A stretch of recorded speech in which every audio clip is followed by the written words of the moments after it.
Chers diplômés, amis de la faculté, chers collègues, chers étudiants, Maître Dalphon, professeur Pierre Trudel, bonsoir. À l'heure où cette vidéo vous sera présentée, le rapport de la commission Charbonneau aura été rendu public. Vous aurez donc déjà eu le temps peut-être d'en lire quelques lignes et de prendre connaissance des commentaires dans les médias à propos de ce rapport. Je ne vais pas, au moment où je vous parle, tenter de prédire quel sera le contenu de ce rapport. Mon objectif est plutôt de lier le sujet faisant l'objet de l'enquête de la commission Charbonneau, la corruption et la collusion dans l'octroi des contrats publics, et le sujet de ces rendez-vous juridiques, l'éthique dans la vie publique. Alors, ma présentation sera divisée en 3 parties principales. Tout d'abord, je vous parlerai du rôle des commissions d'enquête telles que nous l'enseigne la Cour suprême du Canada. Je vous parlerai ensuite de la corruption dans l'octroi des contrats publics et l'histoire. Et nous verrons qu'il n'y a rien de vraiment nouveau sous le soleil avec l'enquête de la commission Charbonneau. Je vous parlerai en terminant des liens que l'on peut faire et comment on peut concilier les notions de réseautage, d'éthique, d'indépendance et d'impartialité. Alors, tout d'abord, le rôle des commissions d'enquête. Dans une décision rendue en 1997, la Cour suprême tient ses propos remplis de sagesse sur le rôle, et on pourrait même dire prémonitoire, sur le rôle des commissions d'enquête. Donc, dans l'affaire Phillips contre Nouvelle-Écosse, c'était sur la commission d'enquête sur la tragédie de la mine Westray. Le juge Corey nous dit ceci. Je vous lis l'extrait qui est un peu long, mais qui est, je pense, qui prend toute sa signification dans le contexte du rapport de la commission Charbonneau. L'une des principales fonctions des commissions d'enquête est d'établir les faits. Elles sont souvent formées pour découvrir la vérité en réaction au choc, au sentiment d'horreur, à la désillusion ou au scepticisme ressenti par la population. Comme les cours de justice, elles sont indépendantes. Mais au contraire de celles-ci, elles sont souvent dotées de vastes pouvoirs d'enquête. Dans l'accomplissement de leur mandat, les commissions d'enquête sont idéalement dépourvues d'esprit partisan et mieux à même que le Parlement ou les législatures d'étudier un problème dans la perspective du long terme. Elles peuvent remplir et remplissent de fait une fonction importante dans la société canadienne. Dans les périodes d'interrogation, de grande tension et d'inquiétude dans la population, elles fournissent un moyen d'informer les Canadiens sur le contexte d'un problème préoccupant pour la collectivité et de prendre part aux recommandations conçues pour y apporter une solution. Le statut et le grand respect dont jouit le commissaire, ainsi que la transparence et la publicité des audiences, contribuent à rétablir la confiance du public, non seulement dans l'institution ou la situation visée par l'enquête, mais aussi dans l'ensemble de l'appareil de l'État. Elle constitue un excellent moyen d'informer et d'éduquer les citoyens inquiets. La commission Charbonneau, pour en revenir à elle, a eu 2 faux départs. D'abord, la commission Bastarache sur le processus de nomination des juges, une excellente commission, mais qui n'était pas celle que voulait la population. Le deuxième faux départ était la nomination d'une commission d'enquête en 2011 sans véritable pouvoir coercitif. Finalement, en 2012, la commission Charbonneau est mise sur pied en vertu de la loi sur les commissions d'enquête. Donc, cette commission, qui est très désirée, est aussitôt mise sur pied, très critiquée également. Pour les journalistes qui ont multiplié les enquêtes médiatiques sur la corruption et la collusion dans l'octroi des contrats publics, la commission ne va pas assez loin et n'explique pas plus que ce qui avait déjà été révélé par les médias. Pour beaucoup de membres de la communauté juridique, la commission, elle, va trop loin. Ses règles de preuve sont trop souples et il en résulte une atteinte aux droits des personnes, droit à la vie privée et droit à la réputation. Mais ce soir et pour le reste de la semaine, les commentateurs se prononceront sur la question de savoir si la commission a bel et bien rempli son mandat. En ce qui me concerne, j'estime que la commission a certainement mis à jour les problèmes les plus sérieux relativement à la corruption et à la collusion dans l'octroi des contrats publics, y compris les liens entre cette corruption et le financement des partis politiques. Et une chose est certaine, seule une commission d'enquête pouvait permettre, pour paraphraser ce qu'écrivait le juge Corey de la Cour suprême du Canada dans l'arrêt Phillips contre Min Westray, d'informer le Québec sur le contexte du problème préoccupant de la corruption et de la collusion dans l'industrie de la construction, et permettre également, comme elle l'a fait, à la collectivité de prendre part aux recommandations conçues pour y apporter une solution.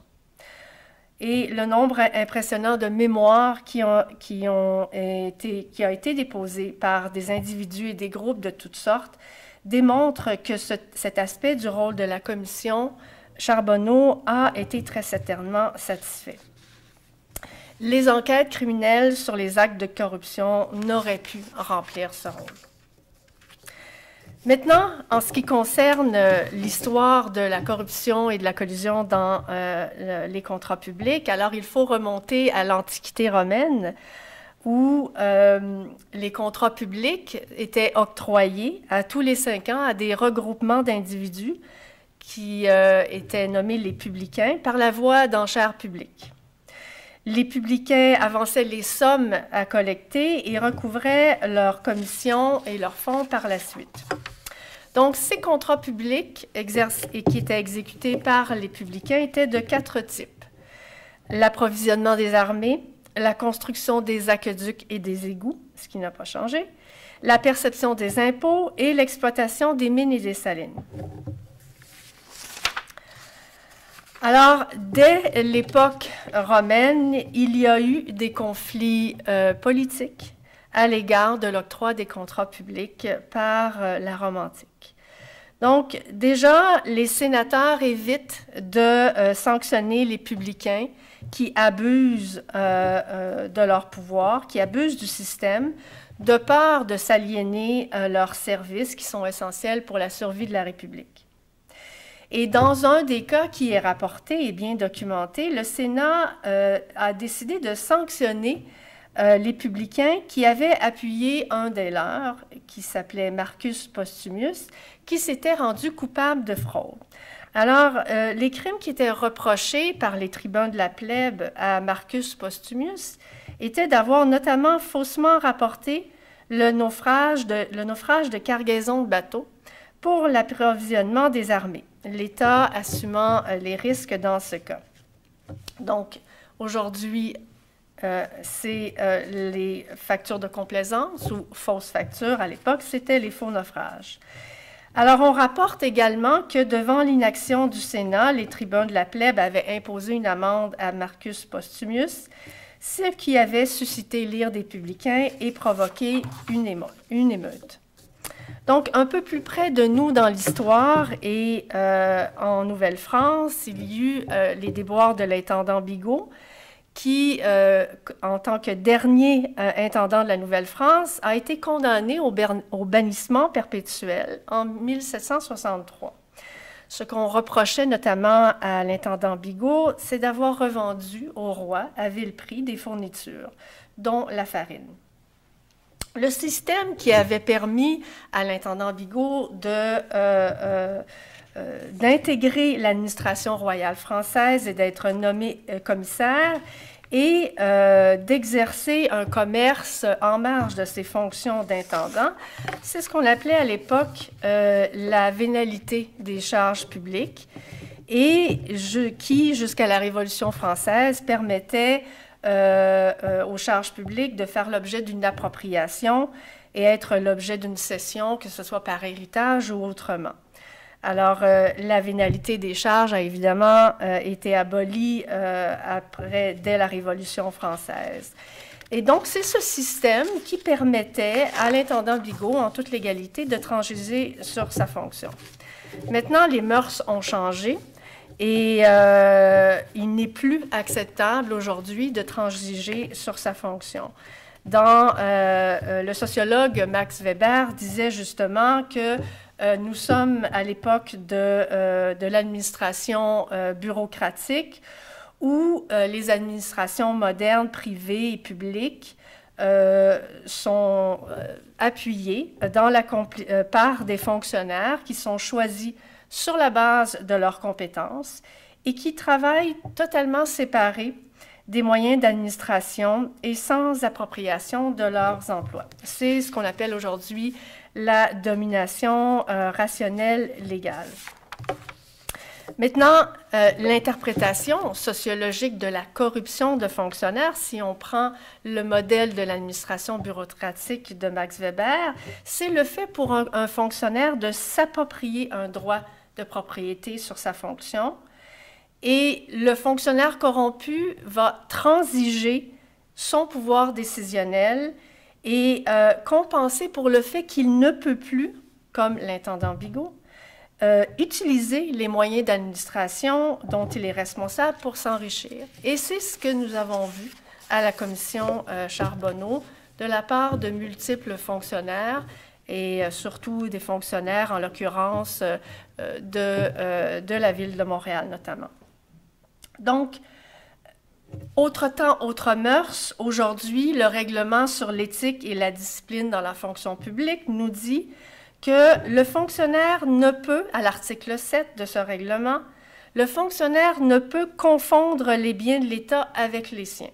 Donc, malgré le libellé très clair de l'article 7 du règlement sur l'éthique et la discipline dans la fonction publique, comment la corruption de fonctionnaires est-elle encore possible? Alors, le professeur André Lacroix de l'Université de Sherbrooke nous fournit un premier élément de réponse. Je vais vous lire certains extraits d'un article qu'il a écrit dans l'ouvrage L'État du Québec en 2014 et qui, à mon avis, fournissent plusieurs éléments de réponse à cette question fondamentale. Je lisais ce matin que le professeur Lacroix et le professeur Yves Boisvert de l'Université de Sherbrooke avaient publié un ouvrage récemment sur la corruption et la moralité publique. Donc, dans cet article publié dans l'ouvrage L'État du Québec en 2014, le professeur Lacroix énonce que le phénomène de la corruption peut s'expliquer par le fait que les décideurs publics font passer leur sentiment d'appartenance à un réseau à leur devoir professionnel. Pour le professeur Lacroix, et je le cite, « L'éthique est une affaire de société, de système, de culture et de valeurs, et donc de contexte.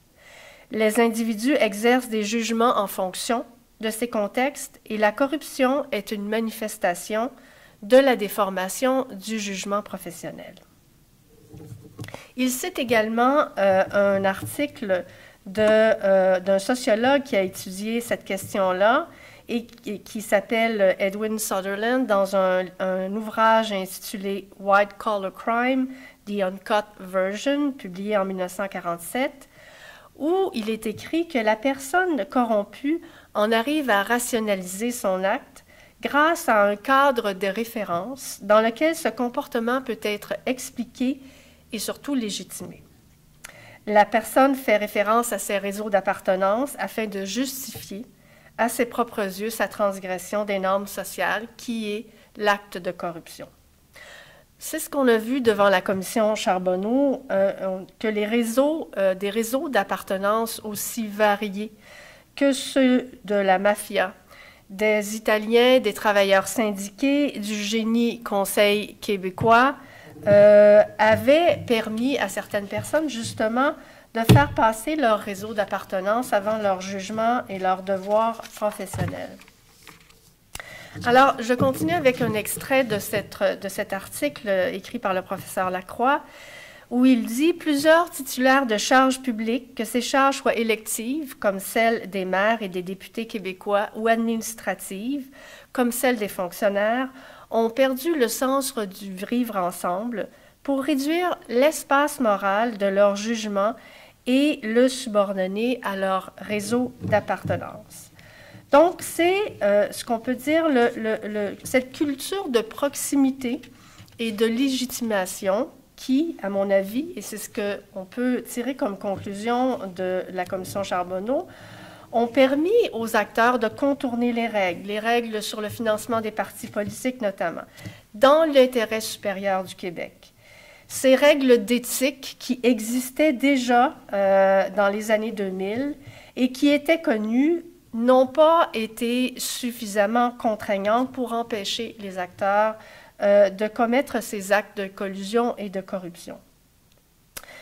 Les pistes de solutions qui seront proposées par la commission Charbonneau, on peut penser à quelques pistes, dont celle de valoriser la fonction publique, de protéger les dénonciateurs, d'accroître les contrôles sur l'octroi des marchés publics et les règles de transparence dans les relations entre le monde des affaires et la classe politique, dont, entre autres, la réforme sur le lobbying. Et enfin, c'est ce que conclut le professeur Lacroix lorsqu'il dit « Malgré les règles d'éthique qui sont connues par les acteurs, c'est un effacement de la notion de bien commun au profit de ce corporatisme moral-là qui devient presque invisible aux yeux de la personne qui le pratique. Et donc, la solution, outre ces règles de renforcer les sanctions pour la violation des règles d'éthique, c'est aussi, quand on parle de changement de culture, de prôner la rupture de ces réseaux-là afin de ramener l'éthique au centre du processus qui consiste à une remise en question de ces pratiques. Alors, nous avons vu devant la commission Charbonneau et cette multiplication du réseautage et des réseaux d'appartenance qui peut être subsumée dans une expression qui est devenue célèbre, qui a été énoncée par Bernard Trépanier, « Un chum, c'est un chum ». Et dans un article publié dans le journal La Presse, une commentatrice avait écrit que cette expression, à elle seule, avait décrit les magouilles, les stratagèmes et le cœur de la grande opération de vol de fonds publics, laquelle a été menée par une ribambelle, et je cite ce qu'elle écrit, de mon oncle. Et donc, lorsque l'on parle de réseau d'appartenance et d'éthique, le choix qui s'offre, si on veut ramener l'éthique dans la vie publique, c'est de choisir entre sa famille politique, les travailleurs québécois, d'une part, ou le meilleur intérêt de l'État ou l'intérêt public au sens large. Donc, comment concilier réseautage, indépendance et impartialité? À mon avis, il faut garder le cap sur ce que j'appelle les 3 fondements de l'éthique publique, que sont l'indépendance, l'impartialité et l'intégrité. Alors, comme nous dit la Cour suprême du Canada à l'égard de l'indépendance de la magistrature, celle-ci sert à préserver l'impartialité des décisions qui sont prises dans l'intérêt public. Et la confiance du public est justement cet élément qui justifie l'indépendance du public. Si on continue dans le lien entre l'indépendance de la magistrature et l'indépendance dans l'octroi des contrats publics, historiquement, et la Cour suprême nous le dit, la notion d'indépendance de la magistrature nous vient d'une loi anglaise de 1701, l'acte d'établissement, qui établissait 2 choses. que la nomination des juges était maintenant non selon le bon plaisir du roi, mais durant bonne conduite, et que la rémunération des juges n'était plus décidée par le roi, mais plutôt fixée par le Parlement. Et dans mes recherches doctorales, c'est une des conclusions à laquelle j'en arrive, et que les juges ont été les premiers fonctionnaires royaux à être mis dans une catégorie à part.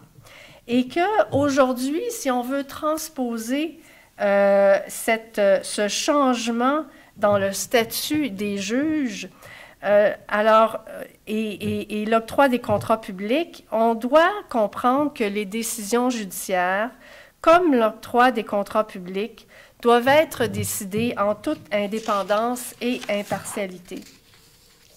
Et donc, préserver l'éthique et en regard de l'octroi des contrats publics, c'est maintenir une saine distance avec les réseaux d'influence.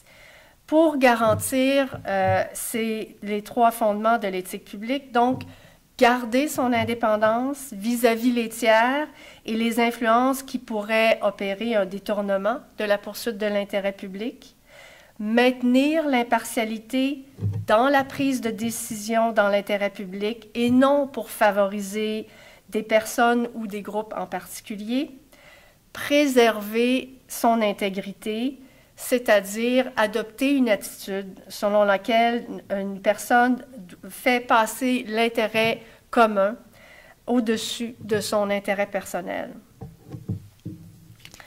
Alors, cette impartialité, indépendance et intégrité sont les trois conditions du maintien de la confiance dans l'intégrité de l'administration publique. Et on peut penser que ces objectifs seront bien établis dans le rapport de la Commission. Je vous remercie de votre attention et je vous souhaite une excellente fin de soirée.